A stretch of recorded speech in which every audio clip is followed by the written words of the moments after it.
यज्ञ की व्यापक प्रक्रिया के दर्शन और रहस्य को जानने वाले आत्मदर्शी ऋषियों ने यज्ञ की प्रेरणा और शिक्षा के साथ साथ ज्ञान विज्ञान की अनेक धाराओं को जोड़कर मानव जीवन को समुन्नत बनाने के लिए जो विधा हमें दी, उसी का नाम है अग्निहोत्र या हवन। यह मात्र एक धार्मिक कृत्य या कर्मकांड नहीं है, बल्कि गहन चिंतन और शोध द्वारा स्थापित की गई प्रक्रिया है, जिसके मूल में मनोविज्ञान तथा भौतिक विज्ञान का अद्भुत समन्वय है। यज्ञ द्वारा लोक शिक्षण, पर्यावरण संतुलन और स्वास्थ्य संवर्धन के साथ साथ आध्यात्मिक तथा लौकिक उन्नति के नए आयाम खुलते हैं। यज्ञ के साथ गायत्री का समन्वय भारतीय संस्कृति की आधारशिला है। इसी नींव पर भारत ने प्राचीन काल में समस्त विश्व को स्थायी शांति और समृद्धि की राह पर आगे बढ़ाया था। गायत्री हवन का विधान क्या है और इसे किस प्रकार संपन्न किया जाता है, विभिन्न कर्मकांडों के पीछे क्या प्रेरणा तथा शिक्षण है, इसी की संपूर्ण जानकारी प्रस्तुत है गायत्री यज्ञ विधान में। ओम ब्रह्मानंदं परमसुखदं केवलं ज्ञानमूर्तिं द्वन्द्वातीतं गगनसदृशं तत्त्वमस्यादिलक्ष्यम् एकं नित्यं विमलमचलं सर्वधी साक्षिभूतं भावातीतं त्रिगुणरहितं सद्गुरुं तं नमामि। अखण्डानन्दबोधाय शिष्यसन्तापहारिणे सच्चिदानन्दरूपाय तस्मै श्रीगुरवे नमः। लक्ष्मीर्मेधाधरा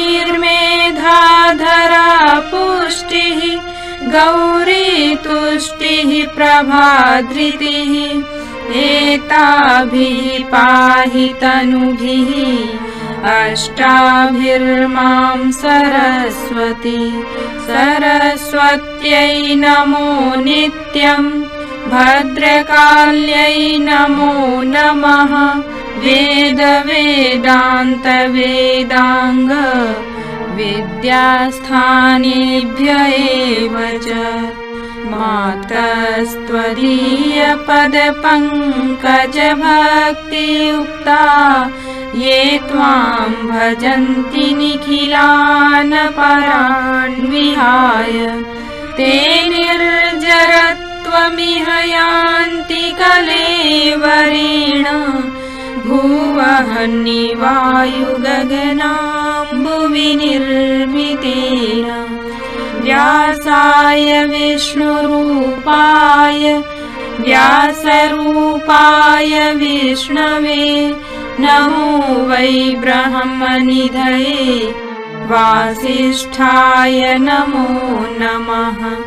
नमोऽस्तु ते व्यास विशालबुद्धे पुल्लारविन्दायतपत्रनेत्र। येन त्वया भारततैलपूर्णः प्रज्वालितो ज्ञानमयः प्रदीपः। प्रज्वालितो ज्ञानमयः प्रदीपः। मंगलाचरणम्। यज्ञ जैसे पुनीत कार्य में भागीदार आत्माओं का अक्षत पुष्प से अभिनंदन किया जाता है। एक परिजन हाथ में अक्षत पुष्प लेकर खड़े हो जाएं। मंत्र के साथ सभी परिजनों के ऊपर अक्षत पुष्प की वर्षा करें। सभी याजक भावना करें कि हमारे ऊपर दैवी अनुग्रह बरस रहा है।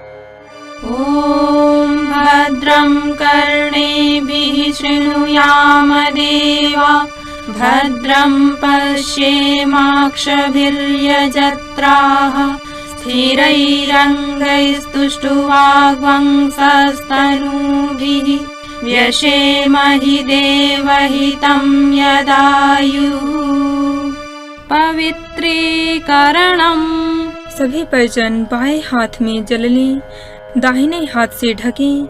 मंत्र पूरित जल संपूर्ण शरीर पर छिड़क लें। भावना करें कि दैवी शक्तियाँ पवित्रता की वर्षा कर रही हैं। हम बाहर और भीतर से पवित्र हो रहे हैं। ॐ अपवित्रः पवित्रो वा सर्वावस्थाङ्गतोऽपि वा यः स्मरेत् पुण्डरीकाक्षं स बाह्याभ्यन्तरः शुचिः। ॐ पुनातु पुण्डरीकाक्षः पुनातु पुण्डरीकाक्षः पुनातु। आचमनम। स्थूल, सूक्ष्म और कारण शरीर तथा मन, वाणी और अंतःकरण की शुद्धि के लिए 3 बार आचमन किया जाता है। प्रत्येक मंत्र के स्वाहा शब्द के साथ सभी याजक एक एक आचमनी जल का पान करें। ध्यान रहे आचमनी मुख से न लगे। ॐ अमृतोपस्तरणमसि स्वाहा। ॐ अमृतापिधानमसि स्वाहा। ॐ सत्यं यशः श्रीर्मयि श्रीः श्रयतां स्वाहा। शिखा वंदनम। शिखा देव संस्कृति की ध्वजा है। हम देव संस्कृति का अनुगमन करने वाले साधक शरीर के सर्वोच्च भाग सिर पर इसे धारण करते हैं। सभी परिजन बाएं हाथ की हथेली में जल लेकर दाहिने हाथ की अंगुलियों को गीला कर शिखा मूल का स्पर्श करें। ॐ चिद्रूपिणि महामाये दिव्य तेजः समन्विते तिष्ठ देवी शिखा मध्ये तेजो वृद्धिं कुरुष्व मे। प्राणायामः। सभी याजक कमर सीधी करके बैठें, दोनों हाथ गोद में रखें, नेत्र बंद करें। धीरे धीरे लंबी गहरी श्वास अंदर खींचें, थोड़ी देर रोकें और बाहर छोड़ दें। प्राणायाम हमारे भीतर शरीर बल, मनोबल तथा आत्म बल की वृद्धि करे। ऐसी भावना के साथ सभी याजक मंत्र के साथ प्राणायाम की क्रिया संपन्न करें। ॐ भूः ॐ भुवः ॐ स्वाहा ॐ महः ॐ जनः ॐ तपः ॐ सत्यम् ॐ तत्सवितुर्वरेण्यं भर्गो देवस्य धीमहि धियो यो नः प्रचोदयात्। ॐ आपो ज्योतिरसोऽमृतं ब्रह्म भूर्भुवः स्वः। न्यासः। हम दिव्य मंत्रों के माध्यम से अपने अंग उपांगों में दिव्य चेतना की स्थापना करते हैं। सभी परिजन बाएं हाथ की हथेली में जल लें, दाहिने हाथ की अंगुलियों को गीला कर निर्देशित अंगों को क्रमशः बाएं से दाएं स्पर्श करते चलें। भावना करें कि इन इंद्रियों में देवत्व की स्थापना हो रही है।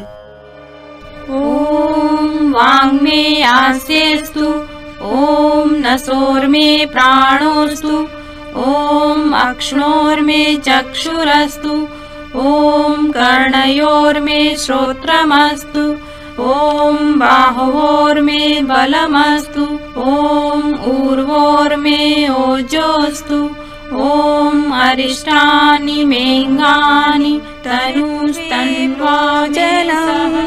पृथ्वी माँ विशाल है, क्षमाशील है, अन्न जल प्रदान करने वाली है।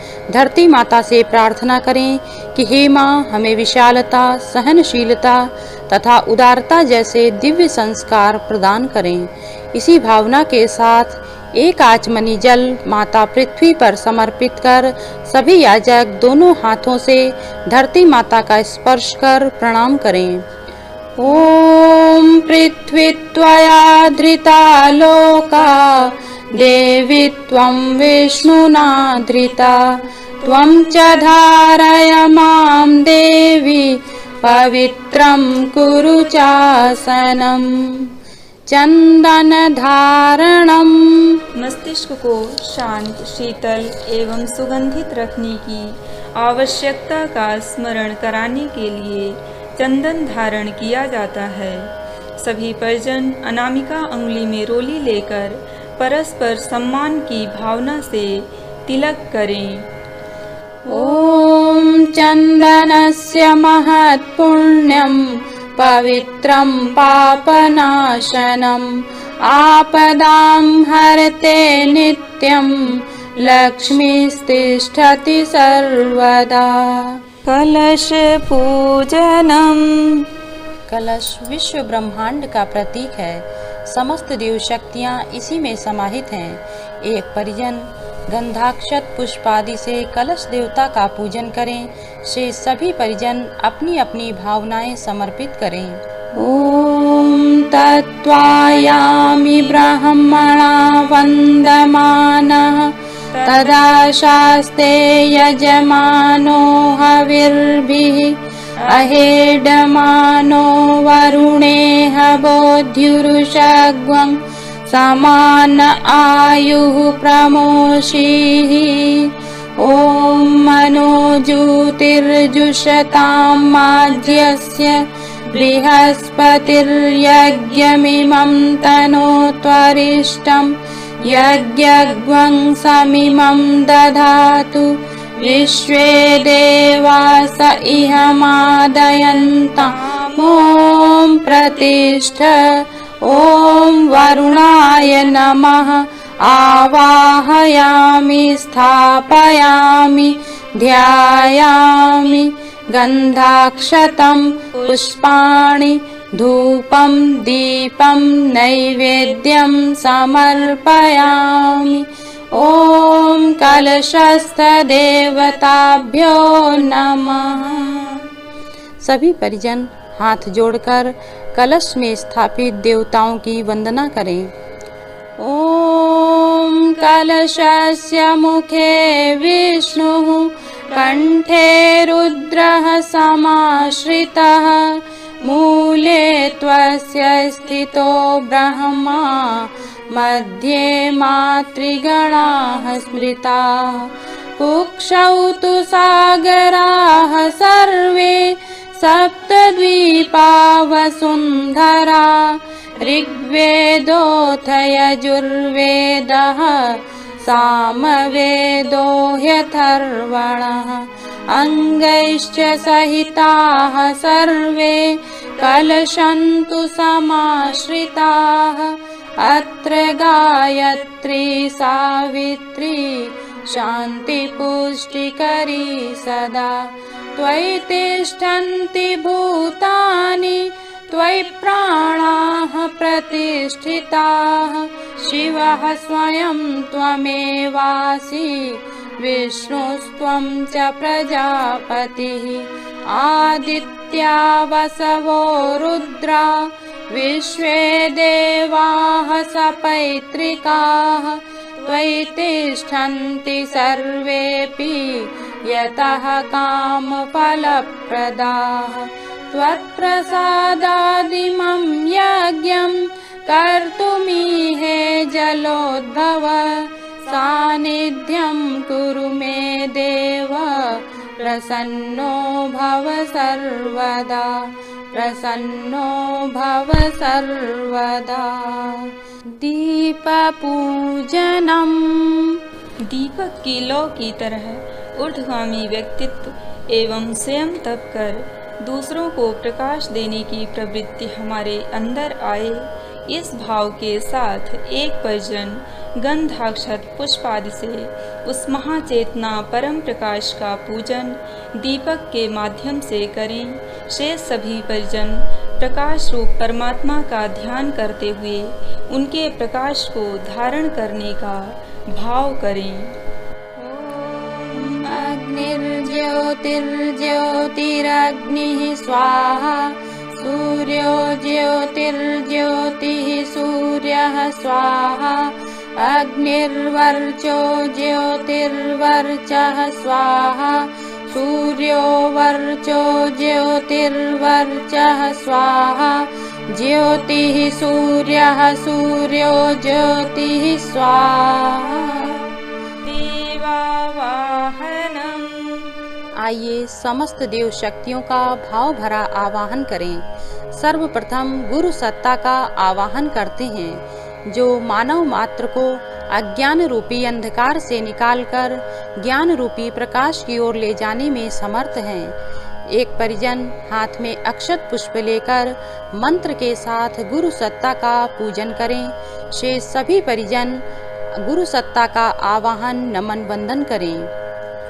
ओम गुरुर्ब्रह्मा गुरुर्विष्णुः गुरुरेव महेश्वरः गुरुरेव परब्रह्म तस्मै श्री गुरवे नमः। अखण्डमण्डलाकारं व्याप्तं येन चराचरं तत्पदं दर्शितं येन तस्मै श्री गुरवे नमः। मातृवत् लालयित्री च पितृवत् मार्गदर्शिका नमोस्तु गुरुसत्तायै श्रद्धा प्रज्ञायुता चया। ओम श्री गुरवे नमः। आवाहयामि स्थापयामि ध्यायामि। तत्पश्चात वेद माता, देव माता, विश्व माता, सद्ज्ञान सद्भाव की अधिष्ठात्री माँ गायत्री का आवाहन पूजन करें। ओम आयातु वरदे देवी त्र्यक्षरे ब्रह्मवादिनी गायत्री छन्दसां मातः ब्रह्मयोने नमोस्तुते। ओम श्री गायत्र्यै नमः। आवाहयामि स्थापयामि ध्यायामि ततो नमस्कारं करोमि। ओम स्तुता मया वरदा वेदमाता प्रचोदयन्तां पावमानि द्विजानाम् आयुः प्राणं प्रजां पशुं कीर्तिं द्रविणं ब्रह्मवर्चसं मह्यं दत्त्वा व्रजत ब्रह्मलोकम्। ॐ अभीप्सितार्थसिद्ध्यर्थं पूजितो यः सुरासुरैः सर्वविघ्नहरस्तस्मै गणाधिपतये नमः। सर्वमङ्गलमाङ्गल्ये शिवे सर्वार्थसाधिके शरण्ये त्र्यम्बके गौरी नारायणि नमोस्तुते। शुक्लाम्बरधरं देवं शशिवर्णं चतुर्भुजं प्रसन्नवदनं ध्यायेत् सर्वविघ्नोपशान्तये। सर्वदा सर्वकार्येषु नास्ति तेषां मङ्गलं येषां हृदि स्थो भगवान् मङ्गलाय तनो हरिः। विनायकं गुरुं भानुं ब्रह्म विष्णु महेश्वरान् सरस्वतीं प्रणौम्यादौ शान्तिकार्यार्थसिद्धये। मङ्गलं भगवान् विष्णुः मङ्गलं गरुडध्वजः मङ्गलं पुण्डरीकाक्षो मङ्गलाय तनो हरिः। त्वं वै चतुर्मुखो ब्रह्मा सत्यलोकपितामहः। आगच्छ मण्डले चास्मिन् मम सर्वार्थसिद्धये। शान्ताकारं भुजगशयनं पद्मनाभं सुरेशं विश्वाधारं गगनसदृशं मेघवर्णं शुभांगं। लक्ष्मीकान्तं कमलनयनं योगिभिर्ध्यानगम्यं वन्दे विष्णुं भवभयहरं सर्वलोकैकनाथम् ॐ वन्दे देवमुमापतिं सुरगुरुं वन्दे जगत्कारणं वन्दे पन्नगभूषणं मृगधरं वन्दे पशूनां पतिं वन्दे सूर्यशशाङ्कवहनिनयनं वन्दे मुकुन्दप्रियं वन्दे भक्तजनाश्रयं च वरदं वन्दे शिवं शङ्करम् ॐ त्र्यम्बकं यजामहे सुगन्धिं पुष्टिवर्धनम् उर्वारुकमिव बन्धनान् मृत्योर्मुक्षीयमामृतात् दुर्गे स्मृता हरसि भीतिमशेषजन्तो स्वस्थै स्मृता मतिमतीव शुभां ददासि दारिद्र्यदुःखभयहारिणि का त्वदन्या सर्वोपकारकरणाय सदार्द्रचित्ता ॐ शुक्लां ब्रह्मविचारसार परमाम् आद्यां जगद्व्यापिनीं वीणापुस्तकधारिणीम् अभयदां जाड्यान्धकारापहाम् हस्ते स्फाटिकमालिकां विदधतीं पद्मासने संस्थितां वन्दे तां परमेश्वरीं भगवतीं बुद्धिप्रदां शारदाम् आर्द्रां यः करिणीं यष्टिं सुवर्णां हेममालिनीं सूर्यां हिरण्मयीं लक्ष्मीं जातवेदो महावः कालिकां तु कलातीतां कल्याणहृदयां शिवां कल्याणजननीं नित्यं कल्याणीं पूजयाम्यहम् ॐ विष्णुपादाब्जसम्भूते गङ्गे त्रिपथगामिनी धर्मद्रवेति विख्याते पापं मे हर जह्नवी पुष्करादीनि तीर्थानि गङ्गाद्याः सरितस्तथा आगच्छन्तु पवित्राणि पूजाकाले सदा मम ब्रह्मा मुरारिस्त्रिपुरान्तकारी भानुः शशि भूमिसुतो बुधश्च गुरुश्च शुक्रः शनिराहुकेतवः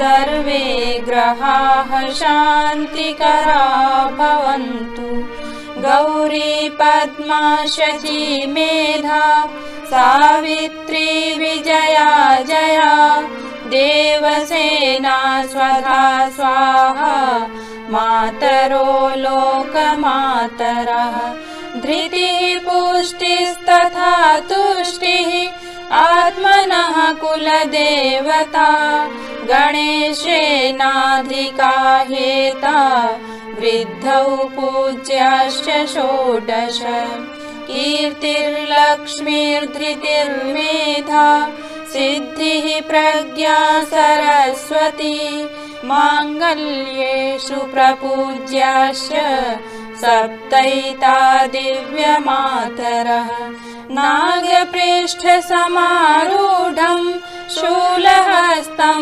महाबलं पातालनायकं देवं वास्तुदेवं नमाम्यहम् क्षेत्रपालान् नमस्यामि सर्वारिष्टनिवारकान् अस्य यागस्य सिद्ध्यर्थं पूजयाराधितान् मया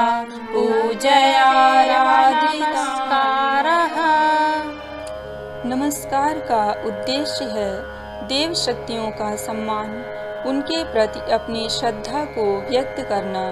हमारे मन का, रुचि का झुकाव देवत्व की ओर हो, इस भाव के साथ सभी परिजन हाथ जोड़कर मस्तक झुकाकर सर्वदेव नमस्कार करें।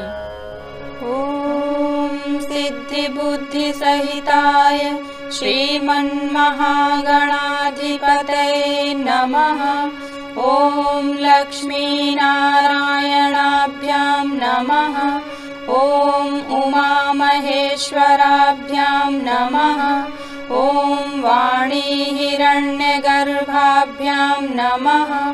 ॐ शचीपुरन्दराभ्यां नमः। ॐ मातापितृचरणकमलेभ्यो नमः। ॐ कुलदेवताभ्यो नमः। ॐ इष्टदेवताभ्यो नमः। ॐ ग्रामदेवताभ्यो नमः। ॐ स्थानदेवताभ्यो नमः। ॐ वास्तुदेवताभ्यो नमः। ॐ सर्वेभ्यो देवेभ्यो नमः। ॐ सर्वेभ्यो ब्राह्मणेभ्यो नमः। ॐ सर्वेभ्यस्तीर्थेभ्यो नमः। ॐ एतत् कर्म प्रधान श्री गायत्री देव्यै नमः। ॐ पुण्यं पुण्याहं दीर्घमायुरस्तु। षोडशोपचार पूजनम। देवताओं को पदार्थों की भूख नहीं है। पदार्थों के समर्पण द्वारा जो भावना श्रद्धा व्यक्त होती है, देवता उसी से संतुष्ट होते हैं। इसी भावना के साथ एक परिजन खाली तस्तरी में निर्दिष्ट वस्तुओं को समर्पित करते चलें। शेष सभी याजक हाथ जोड़कर वस्तुओं के साथ जुड़ी वृत्तियों और गुणों के समर्पण का भाव करें। ॐ सर्वेभ्यो देवेभ्यो नमः। आवाहयामि स्थापयामि आसनं समर्पयामि पाद्यं समर्पयामि अर्घ्यं समर्पयामि आचमनं समर्पयामि स्नानं समर्पयामि वस्त्रं समर्पयामि यज्ञोपवीतं समर्पयामि गन्धं विलेपयामि अक्षतान् समर्पयामि पुष्पाणि समर्पयामि धूपम् आघ्रापयामि दीपं दर्शयामि नैवेद्यं निवेदयामि ताम्बूलपूगीफलानि समर्पयामि दक्षिणां समर्पयामि सर्वाभावे अक्षतान् समर्पयामि ततो नमस्कारं करोमि।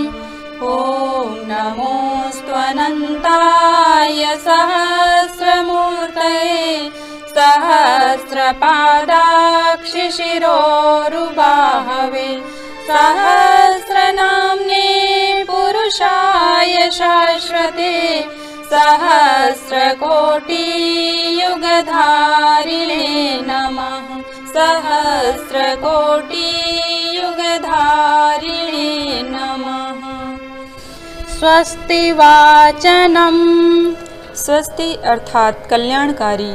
सभी के कल्याण की कामना करते हुए सभी परिजन दाहिने हाथ में अक्षत पुष्प जल लें, बायां हाथ नीचे रखें।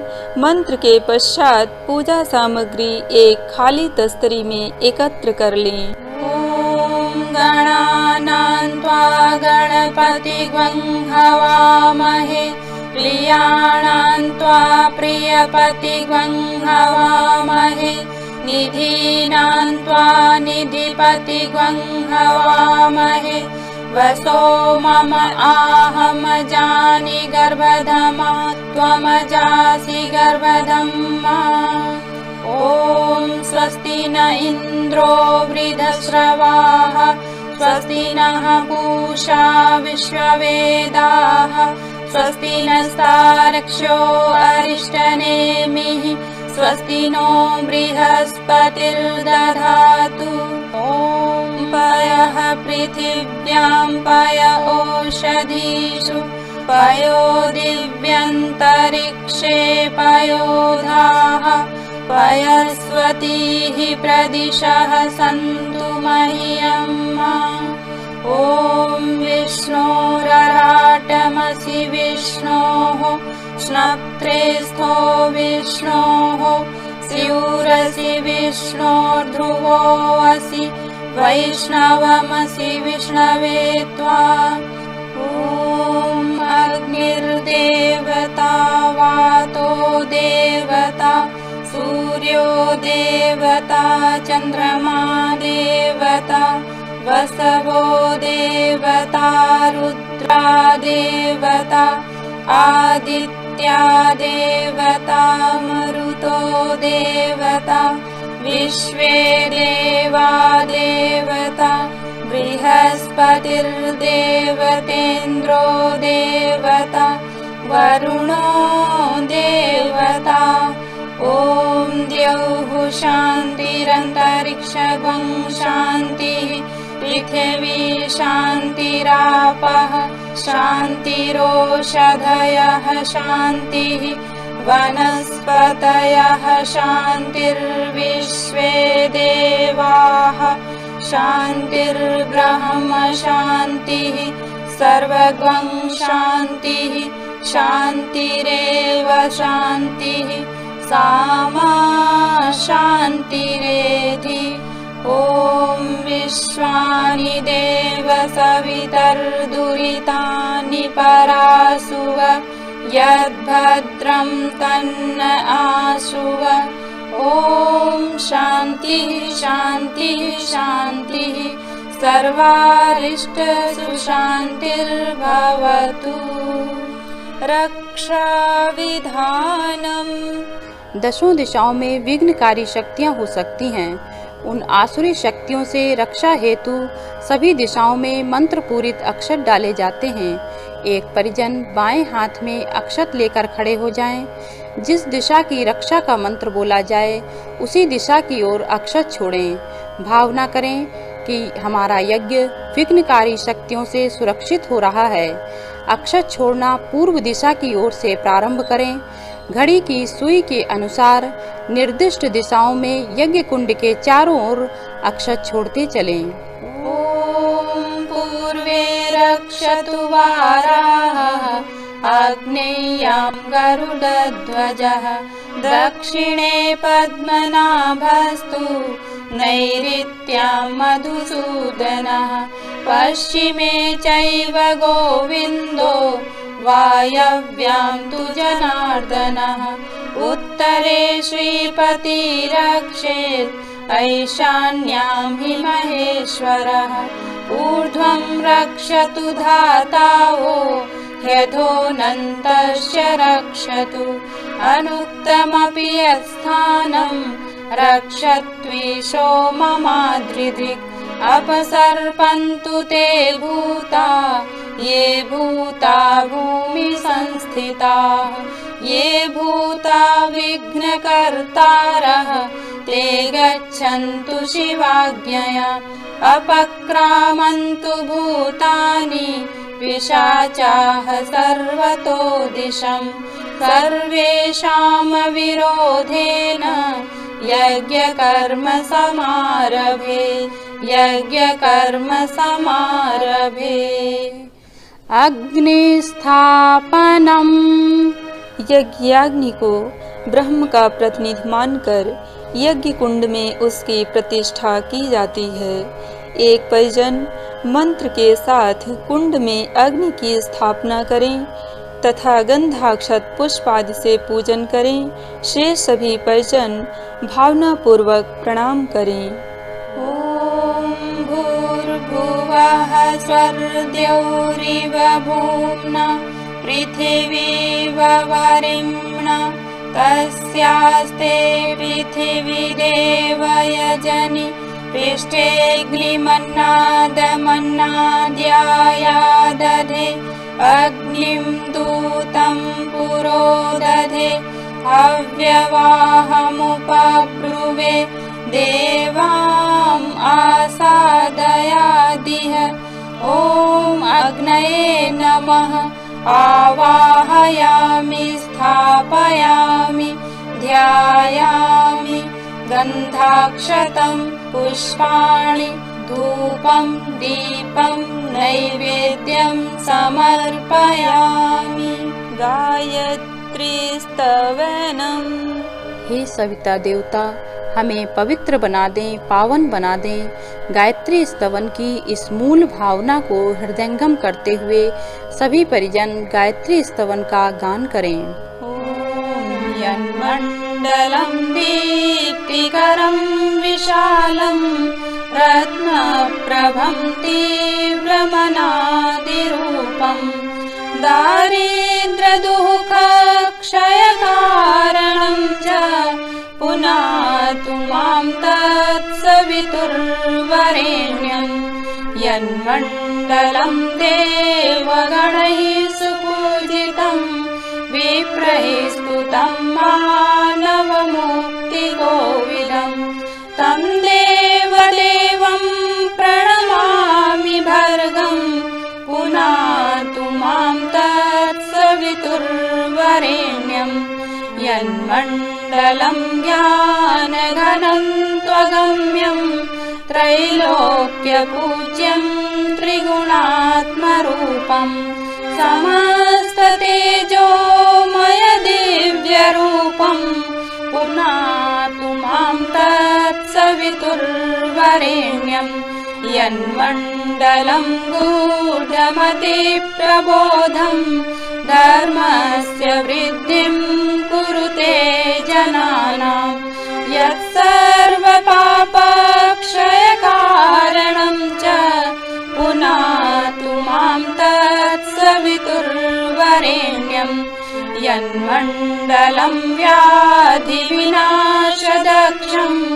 यदृग्यजुषामसु सम्प्रगीतं प्रकाशितं येन च भूर्भुवः स्वः पुनातु मां तत्सवितुर्वरेण्यं। यन्मण्डलं वेदविदो वदन्ति गायन्ति यच्चारणसिद्धसङ्घाः यद्योगिनो योगजुषां च सङ्घाः पुनातु मां तत्सवितुर्वरेण्यं। यन्मण्डलं सर्वजनेषु पूजितं ज्योतिश्च कुर्यादिह मर्त्यलोके यत्काले कालादिमनादिरूपं पुनातु मां तत्सवितुर्वरेण्यं। यन्मण्डलं विष्णुचतुर्मुखस्यं यदक्षरं पापहरं जनानां यत्काले कल्पक्षयकारणं च पुनातु मां तत्सवितुर्वरेण्यं। यन्मण्डलं विश्वसृजां प्रसिद्धम् उत्पत्तिरक्षा प्रलयप्रगल्भम् यस्मिन् जगत्संहरतेऽखिलं च पुनातु मां तत्सवितुर्वरेण्यं। यन्मण्डलं सर्वगतस्य विष्णोः आत्मा परं धाम विशुद्धतत्त्वं सूक्ष्मान्तरैर्योगपथानुगम्यं पुनातु मां तत्सवितुर्वरेण्यं। यन्मण्डलं ब्रह्मविदो वदन्ति गायन्ति यच्चारणसिद्धसङ्घाः यन्मण्डलं वेदविदः स्मरन्ति पुनातु मां तत्सवितुर्वरेण्यं। यन्मण्डलं वेदविदोपगीतं यद्योगिनां योगपथानुगम्यं तत्सर्ववेदं प्रणमामि दिव्यं पुनातु मां तत्सवितुर्वरेण्यं पुनातु मां तत्सवितुर्वरेण्यम् अग्निप्रदीपनम्। जलती हुई प्रदीप्त अग्नि में ही आहुति दी जाती है। जीवन भले ही थोड़ा हो मगर अग्नि के समान प्रकाश युक्त हो। इसी भाव के साथ एक परिजन पंखे से हवा करके अग्नि प्रदीप्त करें। ॐ उद्बुद्ध्य स्वाग्ने प्रतिजागृहि त्वमिष्टापूर्ते सगं सृजेथामयं च अस्मिन् सधस्थे अध्युत्तरस्मिन् विश्वे देवा यजमानश्च सीदत। समिधाधानम्। 4 समिधाएं साधना, स्वाध्याय, संयम और सेवा, इन 4 सूत्रों का अवलंबन लेकर जीवन को लक्ष्य तक पहुंचाने की प्रेरणा देती हैं। पहली समिधा समर्पित करने के साथ भावना करेंगे कि साधनात्मक जीवन व्यतीत करेंगे। दूसरी समिधा समर्पित करने के साथ भावना करें कि नियमित स्वाध्याय का क्रम बनाएंगे। तीसरी समिधा समर्पित करने के साथ भावना करें कि संयम को अपनाएंगे।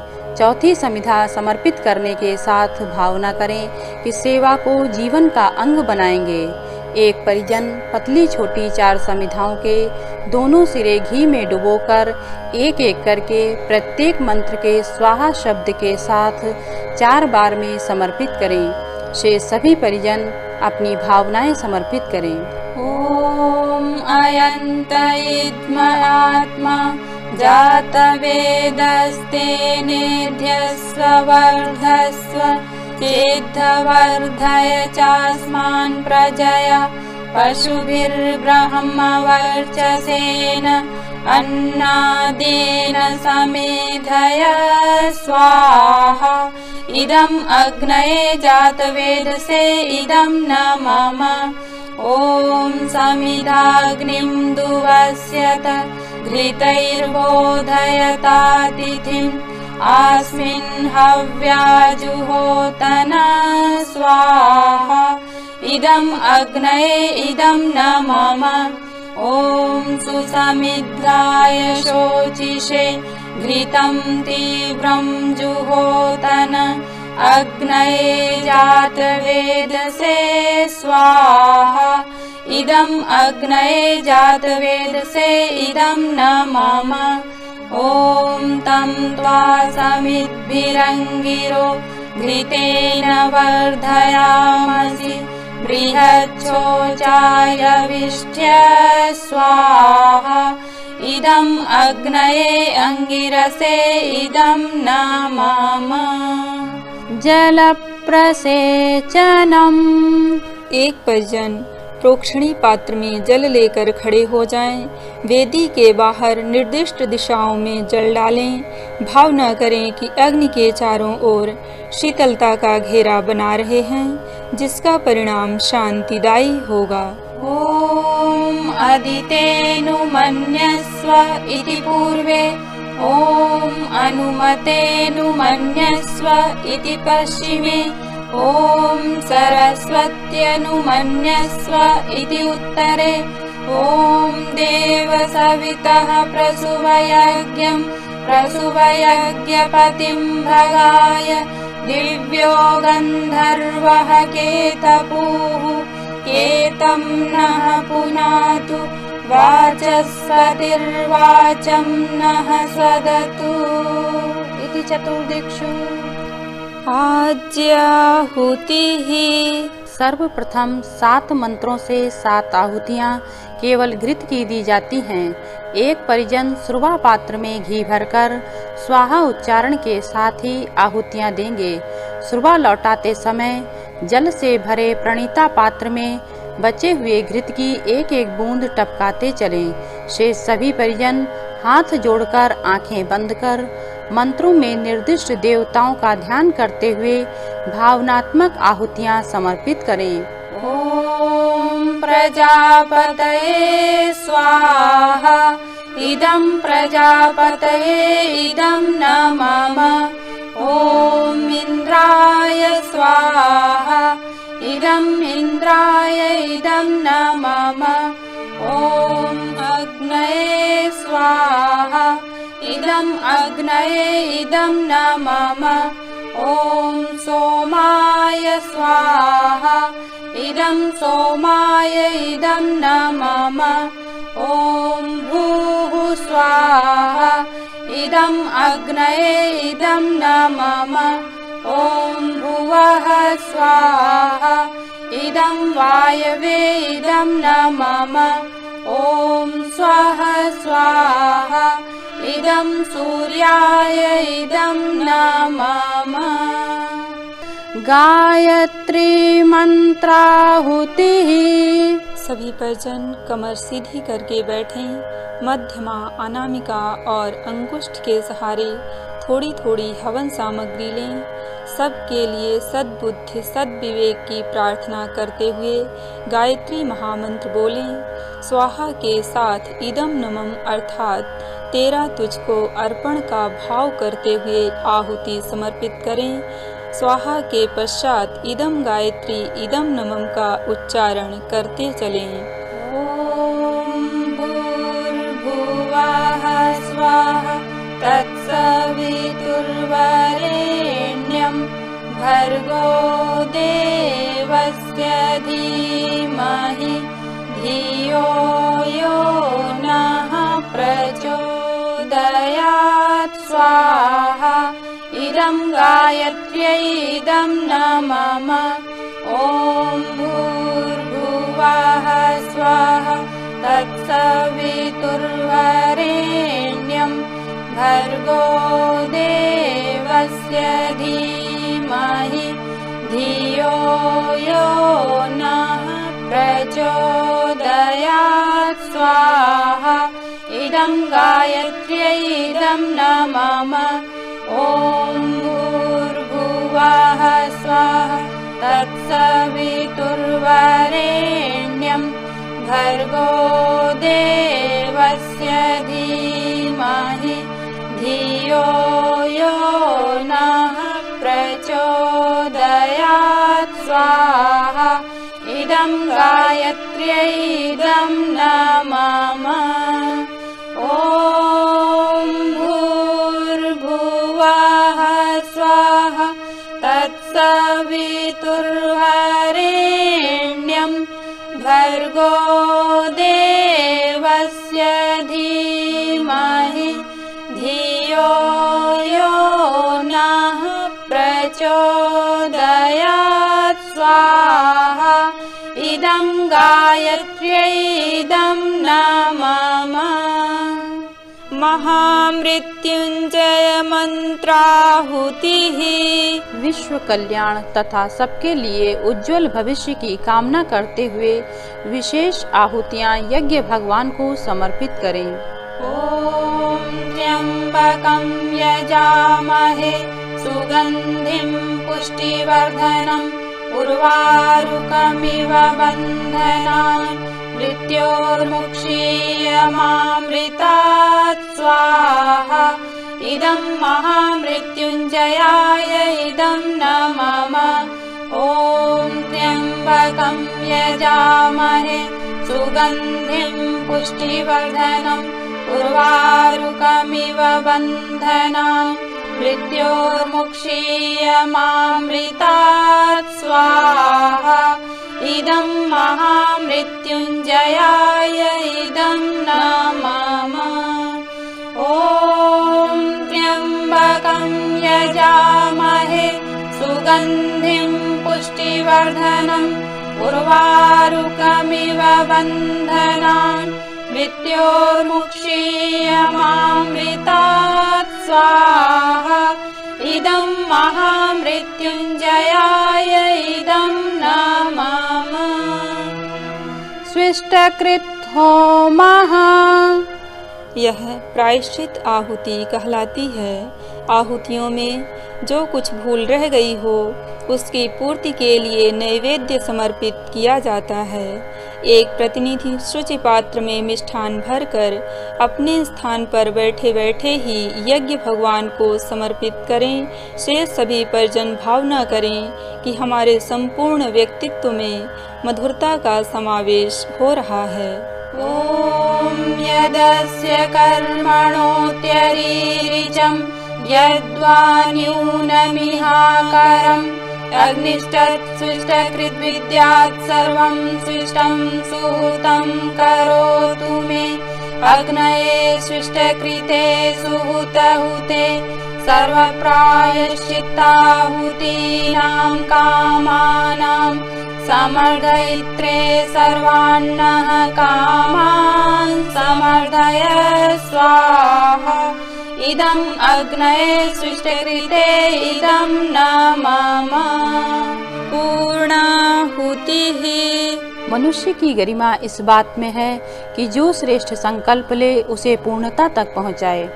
पूर्णाहुति के लिए सभी परिजन खड़े हो जाएं। एक परिजन सुरुचि पात्र में सुपारी अथवा नारियल का गोला लें। शेष सभी परिजन थोड़ी थोड़ी हवन सामग्री लेकर स्वाहा के साथ अपनी पूर्णाहुति यज्ञ भगवान को समर्पित करें। सभी परिजन भावना करें कि हमारा जीवन पूर्णता की ओर अग्रसर हो रहा है। ॐ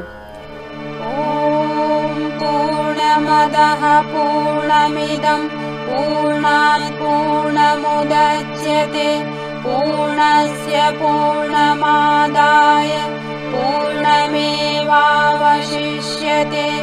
ॐ पूर्णादर्विपरापत सुपूर्णा पुनरापत वस्नेव विक्रीणावः इषमूर्जग्वंशतक्रतो स्वाहा।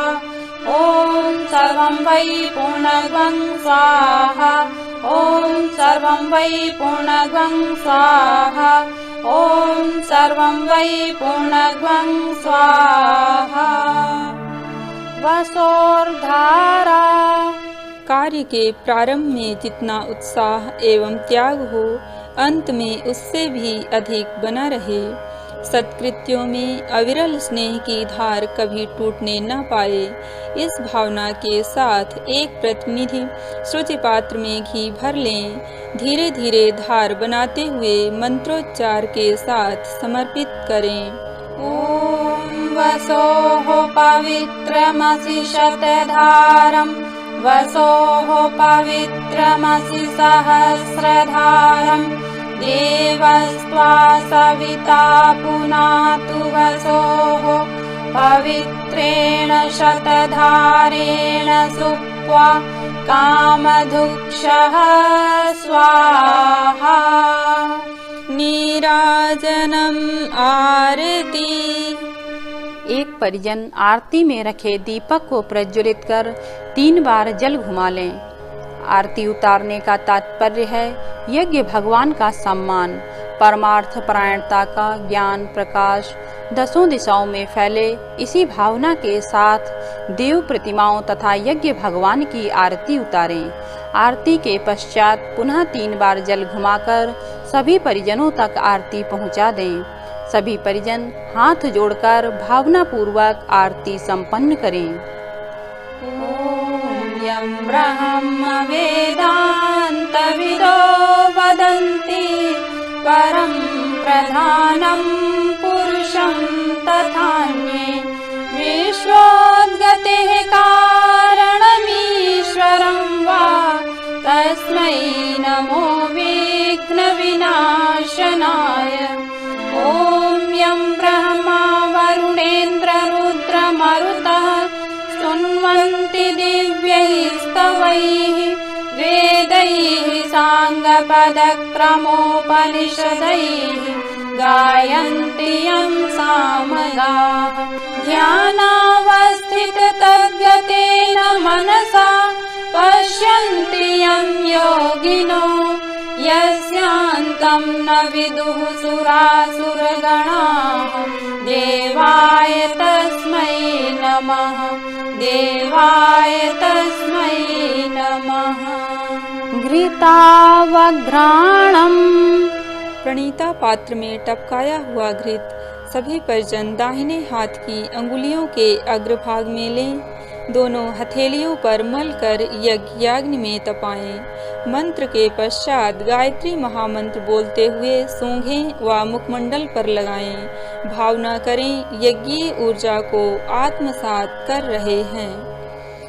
ॐ तनूपा अग्नेसि तन्वं मे पाहि, ॐ आयुर्दा अग्नेसि आयुर्मे देहि, ॐ वर्चोदा अग्नेसि वर्चो मे देहि, ॐ अग्नेयन्मे तन्वा ऊनं तन्म आपृण, ॐ मेधां मे देवः सविता आदधातु, ॐ मेधां मे देवी सरस्वती आदधातु, ॐ मेधां मे अश्विनौ देवावाधत्तां पुष्करस्रजौ, ॐ भूर्भुवः स्वः तत्सवितुर्वरेण्यं भर्गो देवस्य धीमहि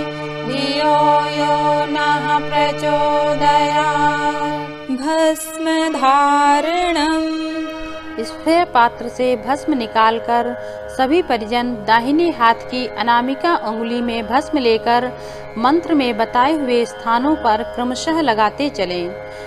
भावना करें कि इन अंगों से हम ऐसे विवेक युक्त कर्म करें जो जीवन को सार्थक बनाने में सहायक सिद्ध हों। ॐ त्र्यायुषं जमदग्नेः इति ललाटे, ॐ कश्यपस्य त्र्यायुषम् इति ग्रीवायाम्, ॐ यद्देवेषु त्र्यायुषम् इति दक्षिणबाहुमूले, ॐ तन्नो अस्तु त्र्यायुषम् इति हृदि। क्षमा प्रार्थना। यज्ञ कार्य के विधि विधान में कोई त्रुटि रह सकती है, इसके लिए सभी परिजन दोनों हाथ जोड़कर यज्ञ भगवान से क्षमा प्रार्थना करें। ॐ आवाहनं न जानामि नैव जानामि, पूजनं विसर्जनं न जानामि, क्षमस्व परमेश्वर। मन्त्रहीनं क्रियाहीनं भक्तिहीनं सुरेश्वर, यत्पूजितं मया देव परिपूर्णं तदस्तु मे। यदक्षरपदभ्रष्टं मात्राहीनं च यद्भवेत् तत्सर्वं क्षम्यतां देव। प्रसीद परमेश्वर। यस्य स्मृत्या च नामोक्त्या तपो यज्ञक्रियादिषु न्यूनं सम्पूर्णतां याति। सद्यो वन्दे तमच्युतं प्रमादात् कुर्वतां कर्म। प्रच्यवेताध्वरेषु यत् स्मरणादेव तद्विष्णोः सम्पूर्णं स्यादिति श्रुतिः। सम्पूर्णं स्यादिति श्रुतिः। साष्टांग नमस्कारः। परमात्मा के विराट स्वरूप यज्ञ भगवान को हाथ जोड़कर मस्तक झुकाकर भावना पूर्वक प्रणाम करें। ॐ नमोऽस्त्वनन्ताय सहस्रमूर्तये सहस्रपादाक्षशिरोरुबाहवे सहस्रनाम्ने पुरुषाय शाश्वते सहस्रकोटियुगधारिणे नमः। सहस्रकोटियुगधारिणे नमः। शुभ कामना। प्राणी मात्र के कल्याण की कामना करते हुए सभी परिजन दोनों हाथों को फैलाकर यज्ञ भगवान से शुभ कामना करें। ॐ स्वस्ति प्रजाभ्यः परिपालयन्तां न्याय्येन मार्गेण महीं महिषाः। गोब्राह्मणेभ्यः शुभमस्तु नित्यं लोकाः समस्ताः सुखिनो भवन्तु। सर्वे भवन्तु सुखिनः सर्वे सन्तु निरामयाः सर्वे भद्राणि पश्यन्तु मा कश्चित् दुःखमाप्नुयात्। श्रद्धां मेधां यशः प्रज्ञां विद्यां पुष्टिं श्रियं बलं तेजरायुष्यमारोग्यं देहि मे हव्यवाहन देहि मे हव्यवाहन। शांति अभिषिंचनम्। एक परिजन पूजा वेदी पर रखा हुआ जल कलश ले लें। मंत्र के साथ सभी परिजनों का अभिषिंचन करें। भावना करें कि यज्ञ की भौतिक एवं आध्यात्मिक उपलब्धियां इस जल के माध्यम से प्राप्त हो रही हैं।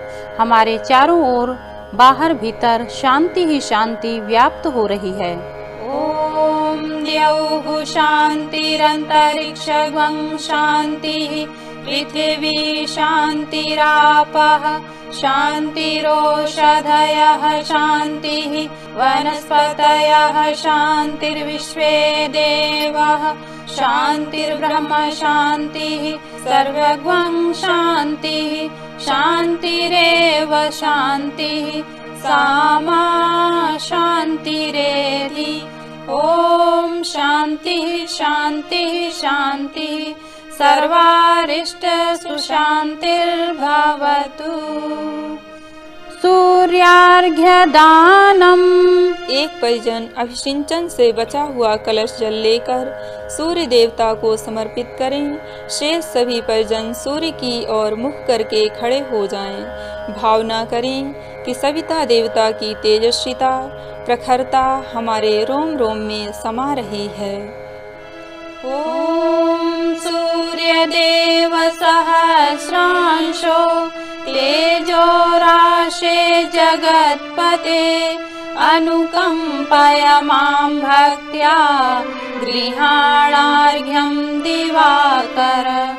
ओम सूर्याय नमः आदित्याय नमः भास्कराय नमः। प्रदक्षिणा। अच्छे मार्ग पर सतत चलते रहने का संकल्प लेते हुए यज्ञ कुंड को केंद्र मानकर सभी परिजन अपने ही स्थान पर दाएं से बाएं घूमकर एक एक परिक्रमा पूरी करें। ओम यानि कानि च पापानि ज्ञाता ज्ञात कृतानि च तानि सर्वाणि नश्यन्ति प्रदक्षिण पदे पदे प्रदक्षिण पदे पदे। पुष्पांजलि। यह विदाई सत्कार मंत्र पुष्पांजलि के रूप में समर्पित किया जाता है। देव दक्षिणा के रूप में एक बुराई छोड़ने तथा एक अच्छाई ग्रहण करने का मन में संकल्प लेते हुए सभी परिजन हाथ में अक्षत पुष्प ले लें और मंत्र के पश्चात अपनी पुष्पांजलि पूजा वेदी पर समर्पित करें। भावना करें कि परम पूज्य गुरुदेव परम वंदनीय माता जी हमारे संकल्पों को पूरा करने का साहस मार्गदर्शन प्रदान करें।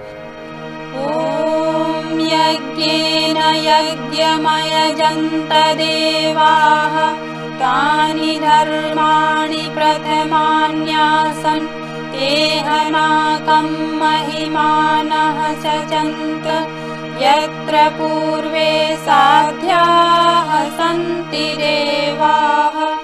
ओम मंत्र पुष्पांजलिं समर्पयामि। यज्ञ रूप प्रभो हमारे भाव उज्ज्वल कीजिए छोड़ देवे छल कपट को मानसिक बल दीजिए।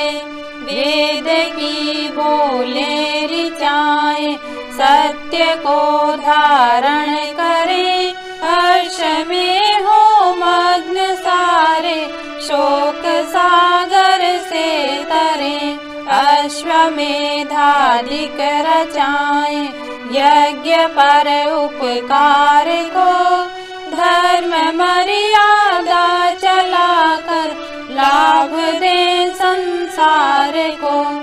नित्य श्रद्धा भक्ति से यज्ञादि हम करते रहें, रोग पीड़ित विश्व के संताप सब हरते रहें। कामना मिट जाए मन से, पाप अत्याचार की भावनाएं शुद्ध होवे, यज्ञ से नर नारी की लाभकारी हो हवन। हर जीवधारी के लिए वायु जल सर्वत्र हूँ, शुभ गंध को धारण किए। स्वार्थ भाव मिटे हमारा, प्रेम पथ विस्तार हो, इदम न मम का सार्थक प्रत्येक में व्यवहार हो। हाथ जोड़ झुकाए मस्तक वंदना हम कर रहे, नाथ करुणा रूप करुणा आपकी सब पर रहे। यज्ञ रूप प्रभो हमारे, भाव उज्ज्वल कीजिए। छोड़ देवे छल कपट को, मानसिक बल दीजिए। प्रभु मानसिक बल दीजिए, प्रभु मानसिक बल दीजिए। विसर्जनम। आवाहित देव शक्तियों को भाव भरी विदाई देते हुए एक परिजन पूजा वेदी पर पुष्प वर्षा करें, एक परिजन यज्ञ कुंड में अक्षत की वर्षा करें। शेष सभी परिजन विसर्जन के साथ हाथ जोड़कर सभी देवताओं से प्रार्थना करें कि ऐसा ही देव अनुग्रह हमें सतत मिलता रहे। ओम गच्छत्वं भगवन् अग्ने, स्वस्थाने कुंड मध्यतः, उत्तमादाय देवेभ्यः शीघ्रं देहि प्रसीद मे। गच्छ गच्छ सुरश्रेष्ठ, स्वस्थाने परमेश्वरः, यत्र ब्रह्मादयो देवाः तत्र गच्छ हुताशन। हन्तु देवगणाः सर्वे पूजामादाय मामकीम्, इष्टकाम समृद्ध्यर्थं पुनरागमनाय च, पुनरागमनाय च।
चरण